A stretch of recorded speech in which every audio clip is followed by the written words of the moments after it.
didn't realize I'd be competing for the first time about having the lesser beard in an interview. Well done, sir. Well, just if I don't have it on my head, so I got to grow it somewhere. Oh, well, my head hair's starting to go down. That's why hat. Yeah, I know the hat thing very well. Well, mate, it's an absolute pleasure to have you here today. How are you feeling? The new album is finally on its way after the first single dropping nearly a year ago. Is excitement starting to kind of brew up in the band about getting this stuff out? Yeah, man, we're excited for people to hear it, for sure. Like you said, it feels like forever ago that we recorded it, because I guess it kind of was. It was, over a year. But yeah, we're totally stoked to hear on the internet how much people hate it. Well, that's what the internet's for at the end of the day, isn't it? Right, it's for haters, yeah. Yeah. No, but all jokes aside, we're very excited to put it out, yeah. And I'm excited for people to hear it because I've actually had the album for a couple of days now and I've got to spin it a few times. I am very impressed and I feel like you've saved a few hidden gems that haven't come out as singles yet. Was that done strategically? Because there's a couple on there where I'm like, okay, I don't know what's going to be the next single because you've got a few that could really be. Is there anything on the track that on the album that the people haven't heard yet that you're really excited for them to hear? Yeah, I'm excited for people to hear Despair Church. I'm excited for people to hear Water in Time, A Logical End, Rivers of. I'm excited for people to hear everything, dude. It's all bangers, man. It really is all bangers. That was the hardest part when I go through it, because sometimes when I listen to albums, I'm like, oh yeah, because you can kind of see where it flows, and they're like, oh, we better put some good songs here and some good songs here. This one was so strong, and it really picks up in the middle of the album as well, which I feel is rare. Like normally you go to strong start, a strong end, almost like an action film. All the good stuff up here, all the good stuff right at the end. There's a bit of storytelling in the middle, but with this album, I feel it just keeps going up. It's crazy. First of all, thank you. I think we took a lot of influence from actually the Black Album with the sequencing and stuff, and that was their fifth album as well. And we kind of took energy from that on purpose. No, that was very clever because it does really flow in a nice way, which I feel is important because I don't know if it's just me or if it's just you. There's a magic to not hitting shuffle when you get a new album on Spotify or something. Well, yeah, I was actually talking to somebody about this yesterday at my job. Like, it's nice to hear an album and digest an album the way that it was intended. But before that, an album should be put together consciously. Shouldn't be slapped together and just any track can go anywhere. And we did experiment a lot with the track order. And Biggs is very, very good with stuff like that. He's very good with putting set lists together. He's very good at sequencing albums and things like that. And yeah, like I said, we took a lot from the Black Album energetically on this one.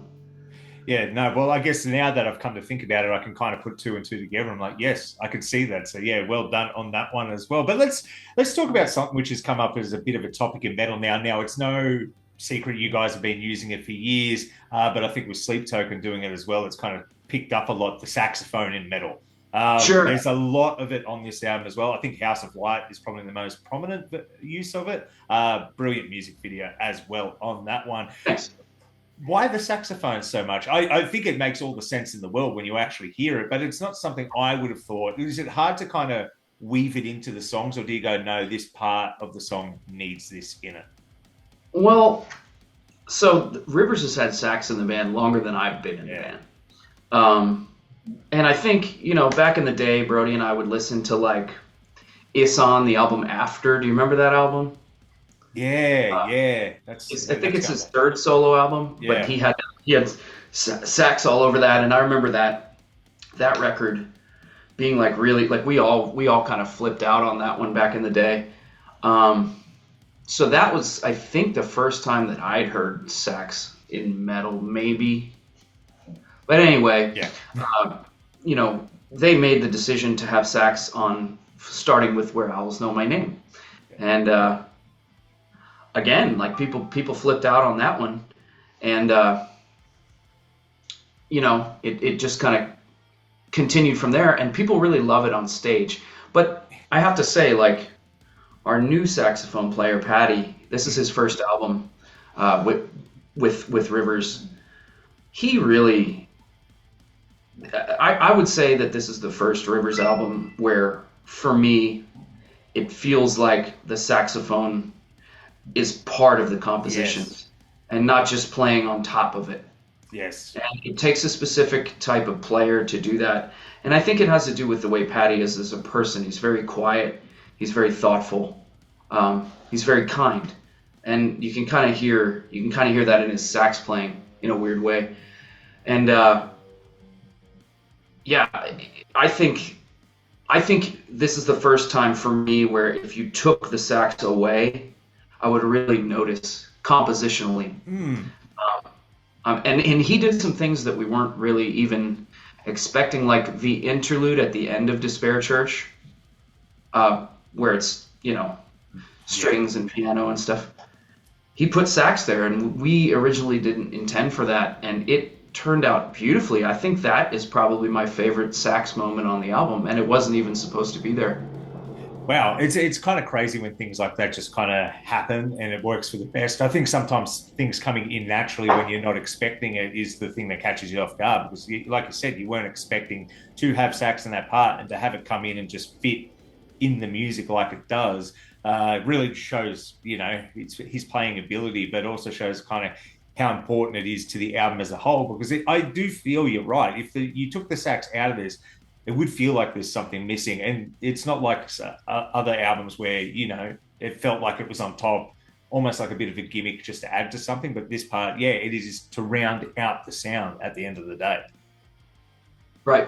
Yeah. Right. Now, I want to get into something. Now, I could be completely wrong here, and it's just the millennial gamer in me that picked up on this. But Water and Time, the beginning of that song sounds like the GoldenEye on Nintendo 64 pause music. Was that intentional at all, or is that just a really wacky coincidence you're going to have to go back and listen to now? Okay, so first of all, you'd have to ask Brody, because Brody wrote that. Second of all, I don't know anything about that stuff. So if I heard it, I wouldn't know.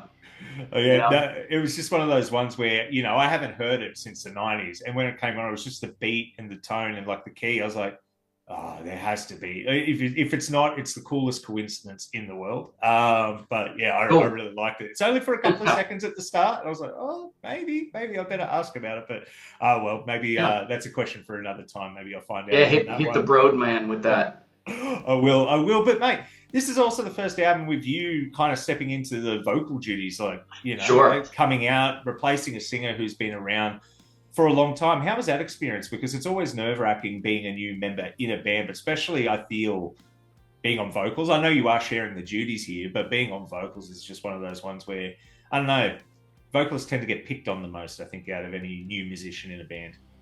Yeah, I think the brunt of the stress of the because Biggs is the front man now. Yeah. So for him walking or going from a supporting vocalist role to the role of frontman, that was probably more stressful for him. Although he handled it very well and very quickly. In fact, his first show as our lead vocalist came in the middle of a tour without a rehearsal. Wow. It was truly insane. But for me, I don't know. Like I'm kind of used to the fact that like I have the type of voice that people are either gonna love or they're gonna hate. And also I kind of only do one thing. It's like my voice is my voice, and I'm not a guy who's. I don't think I'm a guy who's super like versatile with it or whatever. It's just kind of is what it is.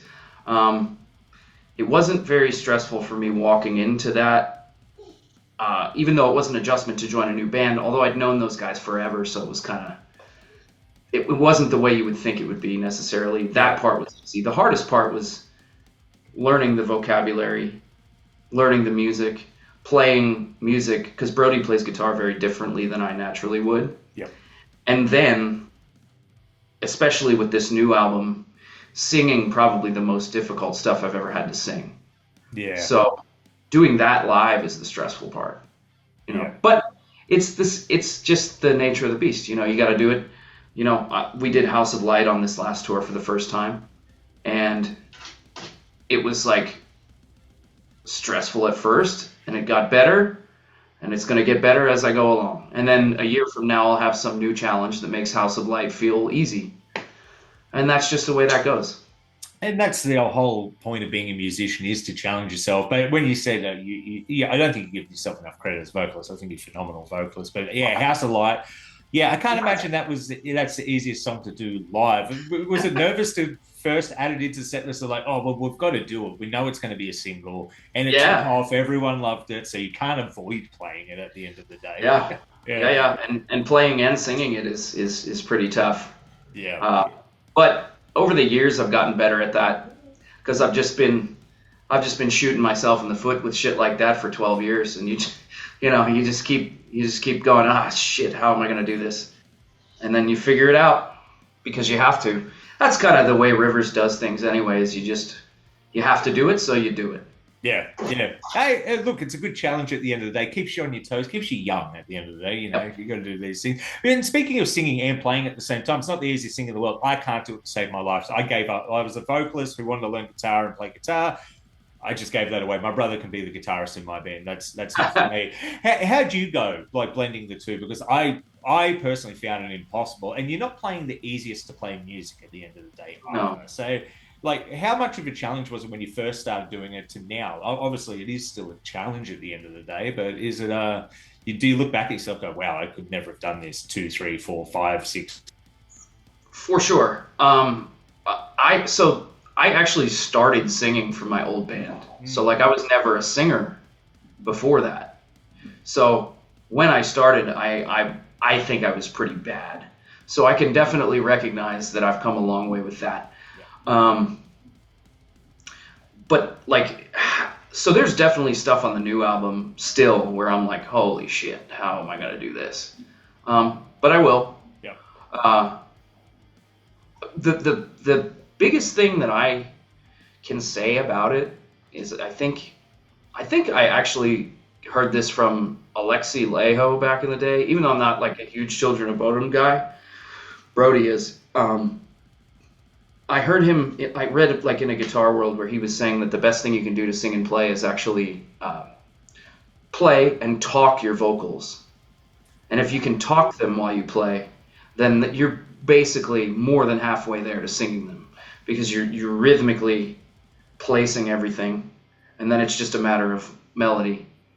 But the other side of that is I think your guitar playing when singing and playing has to be as close to subconscious as possible, especially if you're doing melodic vocals, because you have to my thought is on my voice and the melody. That's what I'm thinking about. So I can't be really thinking about my playing at all, which that's probably the hardest part.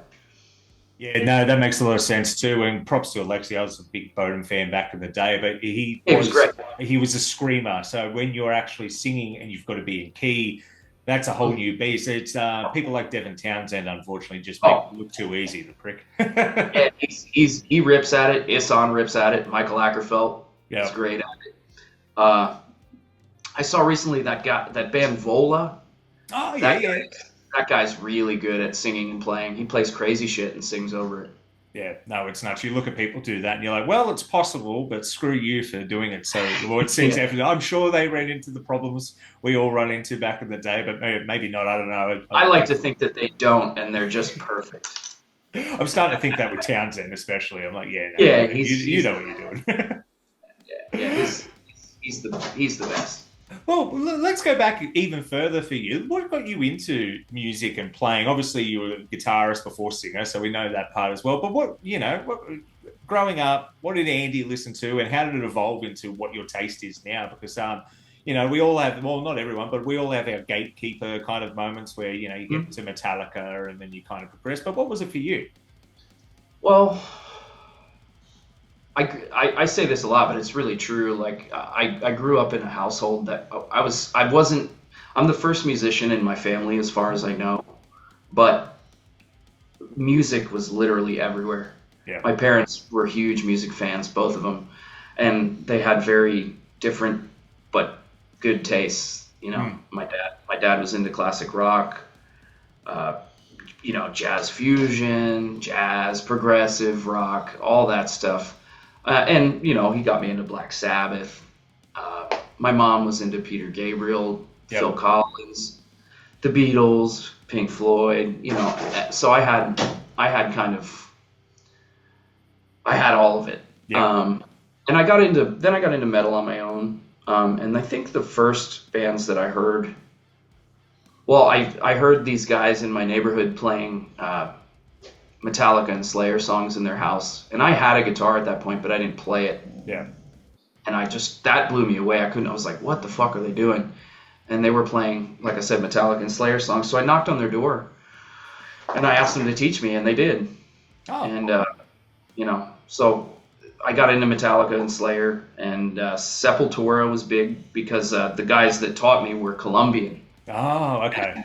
So Sepultura was like, I mean, Sepultura is Brazilian, but you know, they're South American. Yeah. They were huge into Sepultura.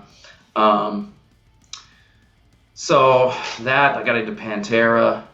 Then I started to get into more extreme shit. I got into Meshuggah, Opeth, In Flames, Soilwork, Dimmu Borgir,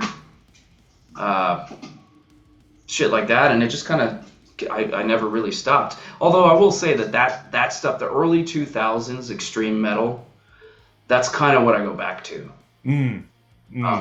That's kind of the Blackwater Park era of extreme metal.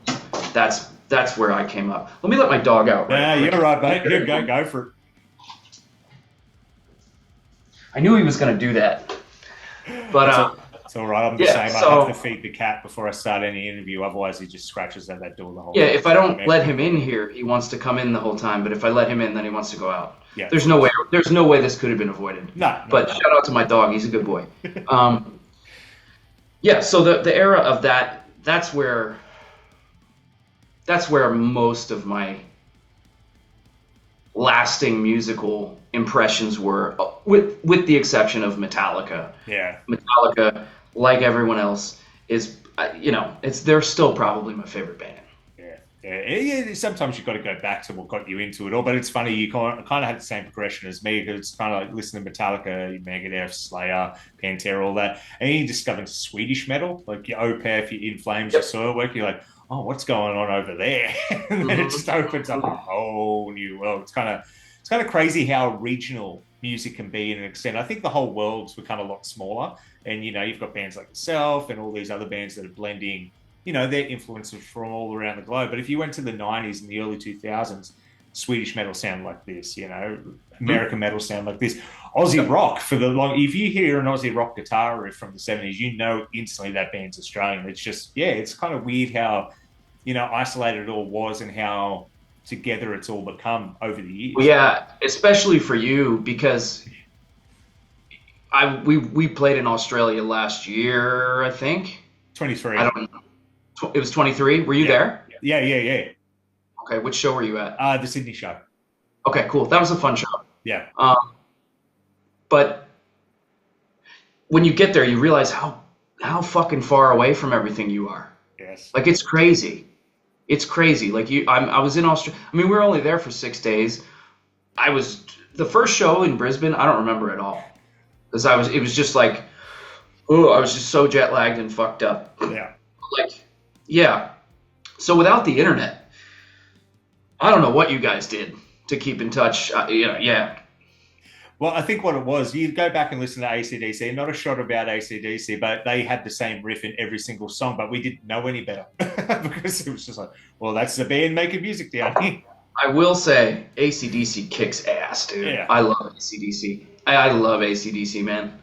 And it might be the same riff every time, but it's a good riff. It is. They found a formula that worked, and they rode that rocket to the moon. That formula is kick-ass rock and roll, and you got to respect that. Yeah, it really is. And speaking about flights, have you changed your kind of the way you take flights these days after coming all the way to Australia? Because when I flew over to Germany in 2023, I was like, oh man, this is a whole new beast. I just can't believe sitting in one spot for over 20 hours. I don't know how you guys tour all the time. You're in airports all the time and traveling, but has it gotten any easier for you over the years, or is it just one of No, those beasts you can't tackle?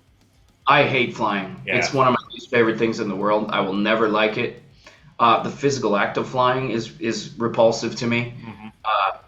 Everything about it. But it doesn't help that the airlines, from the time that you enter the airport to the time that you leave, are designed to make you as uncomfortable as possible.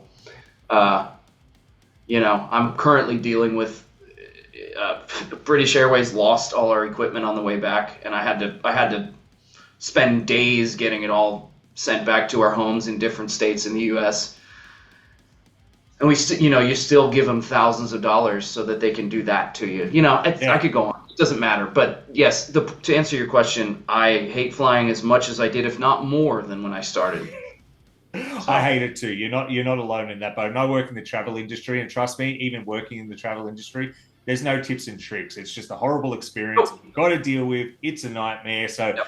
people, when bands come down to Australia, appreciate it because it's torture. They basically put themselves through torture for 20 hours Oh before. yeah, I mean every morning you're doing that. You're checking 60 bags if you're on tour or whatever with 3 bands. Every morning Yeah. was just like, here we go again. But but you know what? We're lucky to do it. So I was about to say, speaking of that, are you looking forward to your next trip down to Australia? I am. I Yeah. am. I can't wait. Beautiful. I loved it. I had a really good time in Australia. Have some friends down there too. Yeah, yeah. So I can't wait. I hope it's soon.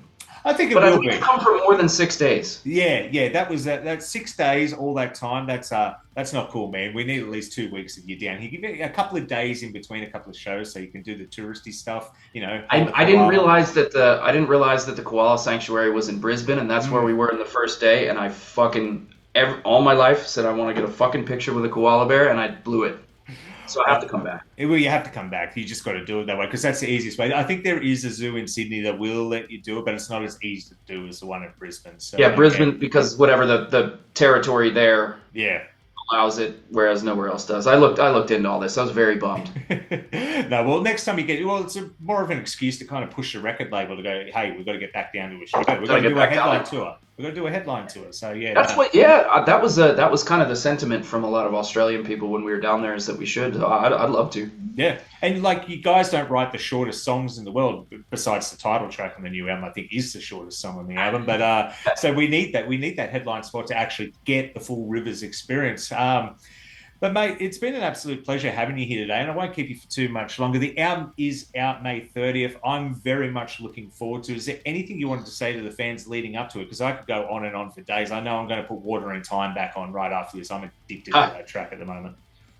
I mean, to the fans, thanks for just sticking with all of us through the years. It's I've been doing this for 12 years now, and I think Rivers has been a band for close to 15. Mm. So yeah, it's just to have more and more people coming to the shows is really awesome. Yeah, so I mean that the general prevailing thought is gratitude for that, and come out to a show, Yeah. buy a T-shirt if you wouldn't mind, pick up the new album, and we can't. Like I said at the beginning, I can't wait for everybody to hear it. We're very proud of it. Yeah, and you should be. It is phenomenal. And I will leave tickets to pre-order the album in the comments below. But, mate, it's been an absolute pleasure to have you here today. Enjoy the rest of your day and what's left of it over in the States. Pleasure's all mine, my dude. Beautiful. Cheers, mate.